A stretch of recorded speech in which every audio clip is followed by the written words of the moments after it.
স্বাগত খেলাযোগে আপনাদের সাথে আছি আমি ফাইম রহমান।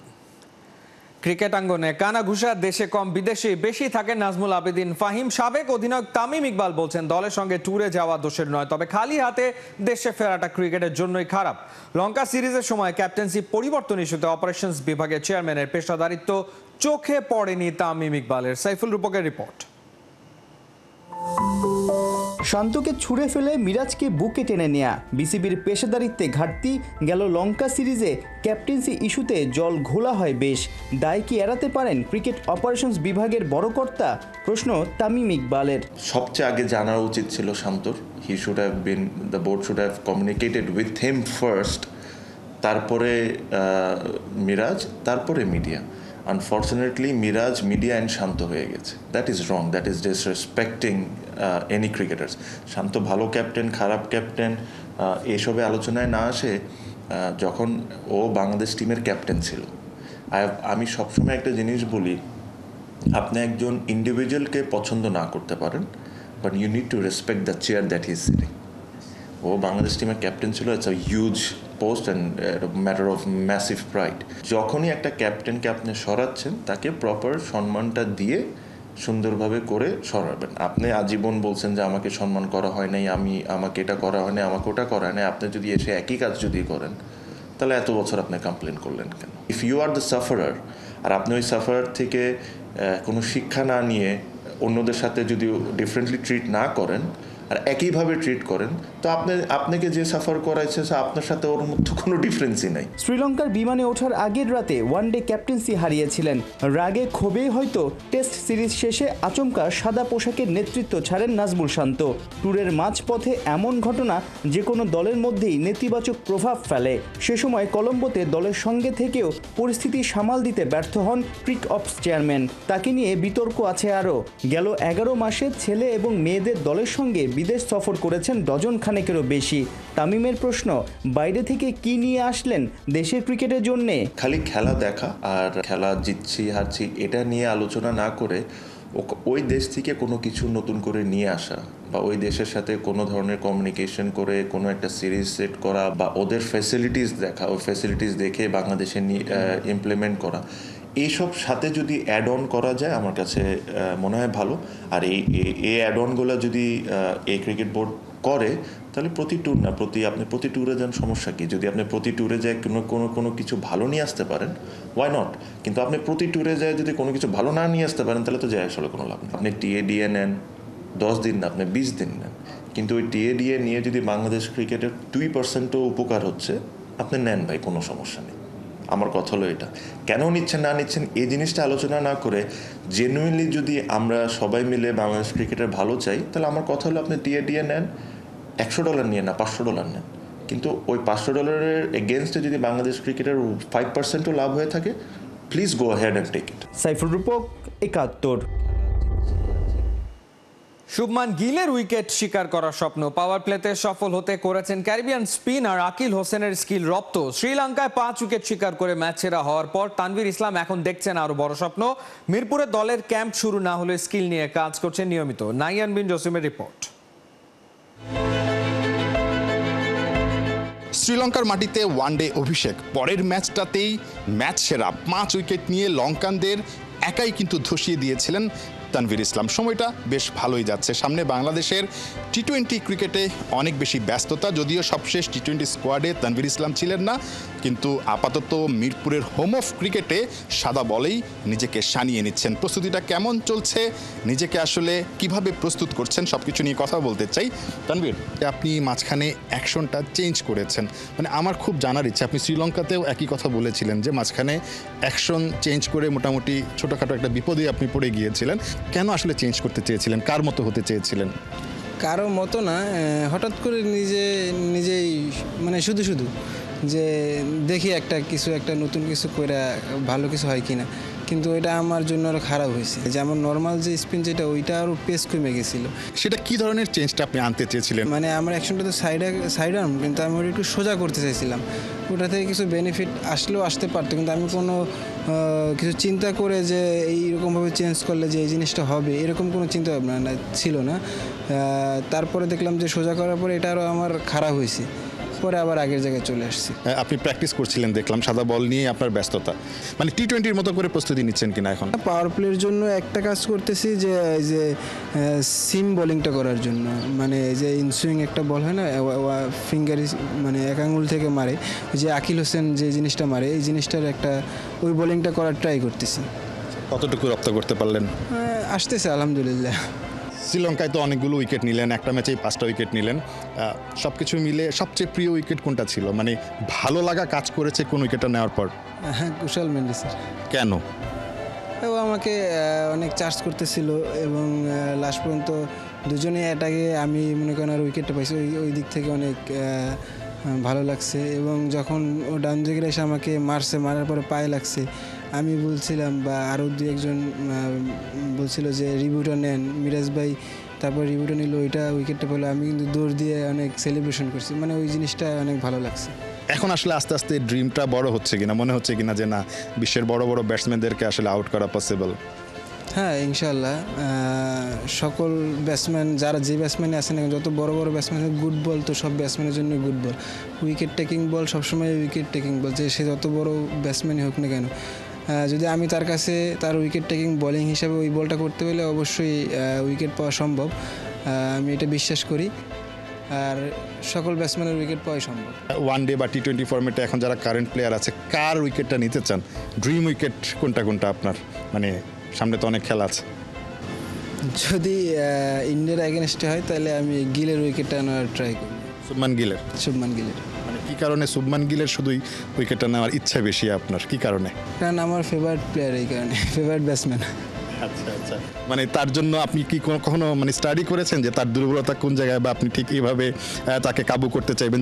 আপনার ফেভারিট যে মানুষটা আছে তার মানে শুভমান গিলকে আমার খেলা অনেক ভালো লাগে, এই জন্য মানে চিন্তা যে ওর উইকেটটা যদি আমি পাই, এরকম যদি কখনো খেলে ওর সাথে, ওর উইকেটটা আমি নেওয়ার ট্রাই করবো। আমার তো বেশি ওর পছন্দ, এই জন্য আমার মনেই হয় না যে ও কোনো বল দুর্বল। আউট করবেন কিভাবে? যাই না কীভাবে আউট করবো, কিন্তু ট্রাই করবো। নাহিয়ান বিন জাসিম, 71, ঢাকা। মিরপুরের পিচ নিয়ে উদরপিন্ডি বুদর ঘাড়ে চাপানোর কাজটা চলছে। উইকেটের মান এত বছরেও বাড়ছে না, কিন্তু বিসিবির কেউই তার দায় নিতে রাজি না। নতুন বাংলাদেশের পার্থক্য একটাই, এক বোর্ড কর্তা আরেকজনকে দুষছেন নিঃসংকোচে, আর ক্রিকেটাররাও বড় আসরের প্রস্তুতিতে পড়ে যাচ্ছেন যোজন যোজন পেছনে। খালিদ জামিলের রিপোর্টে বিস্তারিত। মিরপুরের উইকেট যাতা পাকিস্তানের কোচ থেকে ক্যাপ্টেন সবাই বলে গেছে সে কথা। ইনিশিয়ালি ক্ষোভটা গিয়ে পড়ে গামিনী ডি সিলভার উপর। ভদ্রলোক মিরপুরের বাদশা খেতাব পেয়েছেন, কিন্তু অনলাইন কিংবা অফলাইনে নানান ধরনের ক্ষোভে হন জর্জরিত। কিন্তু কুকুরই সবসময় লেজ নাড়ায়, লেজ কুকুর নয়। বিসিবি চালায় গামিনীকে, গামিনী বিসিবি চালায় না। তার মানে ওই বাজে উইকেটের দায় গামিনীর নয়, পুরো বিসিবিকেই নিতে হয়। হাওয়ায় ভাসে কথা, বিসিবি থেকেই এমন পরীক্ষার মতো উইকেট তৈরির রেসিপি দেয়া হয়, যাতে সেখানে ক্রিকেটের পরিবর্তে ডাঙ্গুলি খেলেও ম্যাচটা জেতা যায়। কিন্তু বিসিবি ক্রিকেট অপারেশনসের সাফ অস্বীকার। চেয়ারম্যান নাজমুল আবিদিন ফাহিম জানিয়েছেন, বোর্ড কখনোই কিউরেটরদের এমন নির্দেশনা দেয় না, তবে মিরপুরের উইকেট যে বাজে সেটা স্বীকার করেছেন ফাহিম, আর এর দায় মাঠ তৈরির দায়িত্ব পালনকারীদেরই নিতে হবে। তাহলে ক্রিকেট পরিচালনা বিভাগ দায়টা চাপিয়ে দিল গ্রাউন্ড কমিটির উপর। কিন্তু সেই দায়িত্বে থাকা আরেক বোর্ড পরিচালক মাহবুব আনাম প্রথমত খেলাযোগকে জানালেন, মিরপুরের মাঠ আদৌ অতটা খারাপ নয় যতটা ফলাও করে বলা হয়। এই মাঠে কালে ভদ্রে যে 300+ রানও চেজ হয়, সাথে ইনিয়ে বিনিয়ে সামনে আসে আরও কিছু কথা। 3টা ব্যাটসম্যান বাউন্ডারি লাইনে আউট হয়েছে, সেখানে পিচকে দোষ দিয়ে তো কোনো কারণ নেই। তো আমি অনেক সময় বলে থাকি, নাচতে না জানলে উঠান বাঁকা। তো আপনি খেলার হারটা নিজেদেরকে অ্যানালাইসিস না করে আপনি একটা মোড়টা অন্যদিকে ঘুরিয়ে নিচ্ছেন, সেটা সঠিক না। কোনো মাঠে 40-45 দিন খেলা হয়, সেক্ষেত্রে মিরপুরে প্রায় 6 মাস থেকে 8 মাস ইউজ করা হয়। সেখানে থাকলে ওই উইকেটকে আন্তর্জাতিক মানের রাখা সম্ভব না। মাঠে ম্যাচের ব্যস্ততা, ঢাকার ড্যাম্প ওয়েদার, মাটির ধরন আর সর্বোপরি উইকেটের সাথে ক্রিকেটারদের মানিয়ে নিতে না পারা, সবকিছু মিলিয়েই আসলে রান ওঠে না মিরপুরে। তার মানে এখানে গ্রাউন্ড কমিটিও সেই দায় নিতে রাজি না। তাহলে দোষ কার? কেই বা করবে সমাধান? জাতীয় দলের ম্যাচ ক্রিকেট অপারেশনস দেখে, আবার ঘরোয়া লিগের দায়িত্ব সিসিডিএম এর। বিপিএলটা আবার পরিচালনা করে সেটার গভর্নিং কাউন্সিল। এই মিরপুরে বাড়তি ম্যাচ রাখছে বিসিবির এই বডিগুলোই তো। সমাধান কি এবারে তাদের কাছে খোঁজা হবে, নাকি বিসিবি প্রেসিডেন্ট আমিনুল ইসলাম বুলবুল হয়ে উঠবেন দেবদূত, দেবেন এই গোলক ধাঁধার সমাধান? কিন্তু সমস্যার উৎসই তো পাওয়া যাচ্ছে না কোথাও। তাহলে সমাধান হবে কি করে? খালিদ জামিল, একাত্তর। সাফ জয়ের রেশ কাটতে না কাটতে এবার নতুন চ্যালেঞ্জের সামনে বাংলাদেশের মেয়েরা। অনূর্ধ্ব 20 এশিয়ান কাপের বাছাই পর্ব খেলতে লাওসে পৌঁছেছে পিটার বাটলারের শিষ্যরা। বয়সভিত্তিক পর্যায়ের কম্পিটিশন হলেও মেয়েদের নজর অন্য জায়গায়। সামনের বছর অস্ট্রেলিয়ায় এশিয়ান কাপের প্রস্তুতি শুরু হচ্ছে এই লাওস সফর দিয়েই। হাসান সজীবের রিপোর্টে বিস্তারিত। ফুরফুরে মেজাজে ঢাকা থেকে লাওসের পথে অনূর্ধ্ব 20 নারী দলের ফুটবলাররা। গেল কিছুদিন আগে ঘরের মাটিতে সাফ জয়, এবার নজর 2026 সালে থাইল্যান্ডে হতে যাওয়া এশিয়ান কাপের মূল পর্বে জায়গা করে নেয়া। চিলমুড়ে থেকেও কিভাবে কঠিন মিশনে নামছে ওরা। আমাদের মেয়েদের এখানে বসুন্ধরা কিংসে আমাদের যে খেলাটা হয়েছে, আন্ডার-20 যে টুর্নামেন্ট হয়েছে, সাফ আমাদের সাফের যে খেলা হয়েছে, বাংলাদেশ দল চ্যাম্পিয়ন হয়েছে। এবং এই সাফের খেলার পরে আমাদের প্রেসিডেন্ট কিন্তু এই মেয়েদেরকে আমাদের ইন্টারকন্টিনেন্টাল হোটেলেই রেখে দিয়েছে, ওখান থেকে কিন্তু বের করে নাই। দ্যাট মিনস তাদেরকে সুযোগ সুবিধা দেওয়ার জন্য তারা ভালো ঘুমাইতে পারে, ভালো খেতে পারে, ভালোভাবে থাকতে পারে, ভালোভাবে সব কিছু করতে পারে, সেই দিকেই কিন্তু আমাদের প্রেসিডেন্টও সজাগ দৃষ্টি রেখেছে। এবং আমাদের যেটা কনসেপ্ট এবং আমাদের চিন্তা চেতনা, এই মেয়েরা যাতে আরও ডে বাই ডে ম্যাচ খেলতে পারে, সেটা বিদেশের মাটিতে হোক এবং বিদেশেকে আমরা আমাদের দেশে এনে হোক, আমরা চেষ্টা করছি যে আমরা যত পারি বেশি বেশি আমরা ম্যাচ খেলানোর জন্য। তাই তো সুযোগ সুবিধার সঙ্গে মাস্টার প্ল্যান, সাফল্যের দুয়ার খুলতে এ তো অপরিহার্য উপাদান। বাংলাদেশ নারী ফুটবল দলের সাবেক ম্যানেজার ও বর্তমানে বাফুফের মিডিয়া কমিটির চেয়ারম্যান আমিরুল ইসলাম বাবু বলছেন, লাওসে এটা কেবল অনূর্ধ্ব 20 দলের খেলাই নয়, আগামী বছর মার্চে সিনিয়র টিমের এশিয়ান কাপের জার্নি শুরু এখান থেকেই। লাওসে আন্ডার-20 মেয়েরা যাচ্ছে, যেখানে 9 জন প্লেয়ারই আছে যারা এশিয়া কাপটা খেলেছে বাছাই পর্বে। লাওস থেকে কি বিশ্বকাপে জার্নিটা শুরু হবে কিনা, যেমনটা আপনি বলেছেন? অবভিয়াসলি দেখেন, আপনি একটা জিনিস দেখেন, লাওসেও কিন্তু দক্ষিণ কোরিয়ার টিম থাকবে এবং সেখানে কিন্তু তারা 20 টিম এবং 20 টিমের অলমোস্ট 7 জন প্লেয়ার কিন্তু ন্যাশনাল টিমে খেলবে। আমাদের যেমন 9 জন প্লেয়ার আছে, ওদেরও 7 জন প্লেয়ার আছে।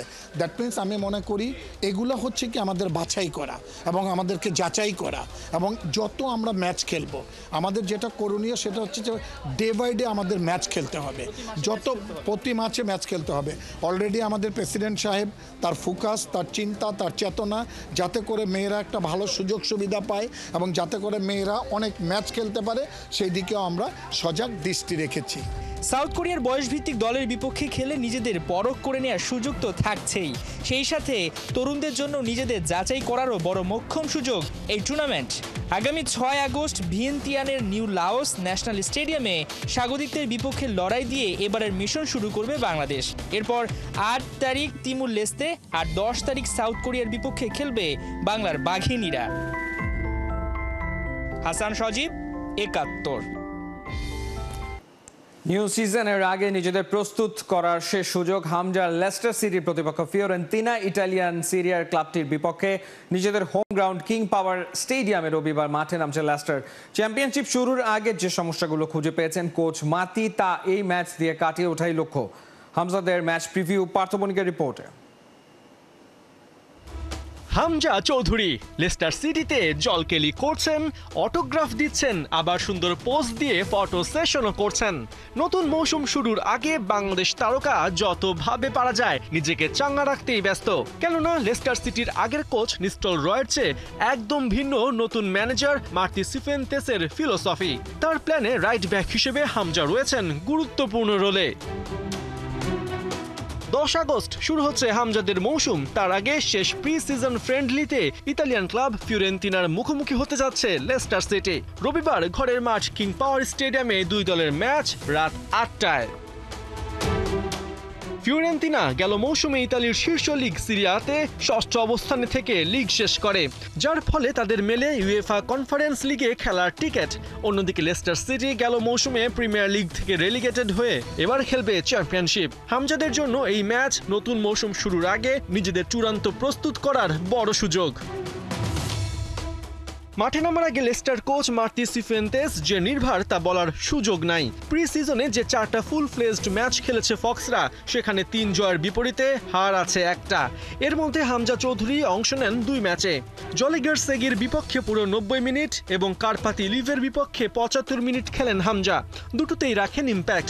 তবে ফিওরেন্তিনার বিপক্ষে হামজার উপর থাকবে বেশি ফোকাস, কেননা গেল 4 ম্যাচে 5 গোল হজম করেছে লেস্টার সিটি। অন্যদিকে ফিওরেন্তিনা আছে ফুরফুরে মেজাজে। গেল সিজনের পর খেলেছে 2টা ফ্রেন্ডলি, দুটোই ইতালিয়ান ক্লাবের বিপক্ষে, যেখানে গ্রোসেতোর বিপক্ষে 3-0 এবং কারারেসের সাথে 2-0 গোলে জেতে স্তেফানো পিউলির দল। নতুন মৌসুমের আগে এই ব্যাটেল লেস্টার এবং ফিওরেন্তিনা দুই দলের জন্য লাস্ট চান্স নিজেদের ফাইন টিউন করার। একই সাথে হামজারও সুযোগ সিজন শুরুর আগে কোচ মার্তির প্ল্যানে চূড়ান্তভাবে নিজের জায়গা বানিয়ে নেয়া। পার্থ বণিক, ৭১। এই ছিল এই মুহূর্তের খেলা যোগে সরাসরি সংবাদ অনুষ্ঠান দেখতে চোখ রাখুন ৭১-এর ফেসবুক পেজ এবং সাবস্ক্রাইব করুন ৭১-এর ইউটিউব চ্যানেলে। ৭১-এর সাথেই থাকুন।